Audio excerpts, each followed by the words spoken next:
আপনি কি জানেন আজ থেকে প্রায় ৫,০০০ বছর আগে পৃথিবীর অন্যতম রহস্য সভ্যতা গড়ে উঠেছিল প্রাচীন মিশরে। মিশরীয়রা বানিয়েছিল বিশাল বিশাল পিরামিড। এর মধ্যে সবচেয়ে বিখ্যাত গ্রেট পিরামিড অফ গিজা, যা পৃথিবীর ৭ আশ্চর্যের একটি। আজও বিজ্ঞানীরা বুঝে উঠতে পারেনি কিভাবে এত বড় পাথর দিয়ে এগুলো তৈরি করা হয়েছিল।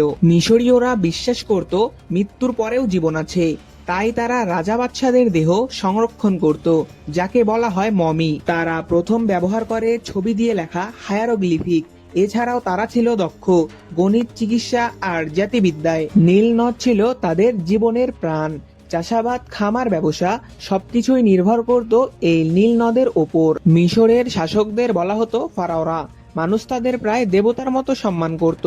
১,০০০ বছর পেরিয়ে গেলেও মিশরের রহস্য আজও পৃথিবীকে অবাক করে। আরও এমন ইতিহাসের ফ্যাক্ট জানতে এখনই সাবস্ক্রাইব করুন আমাদের ইউটিউব চ্যানেলটি। ভালো থাকুন এবং সুস্থ থাকুন। আসসালামু আলাইকুম।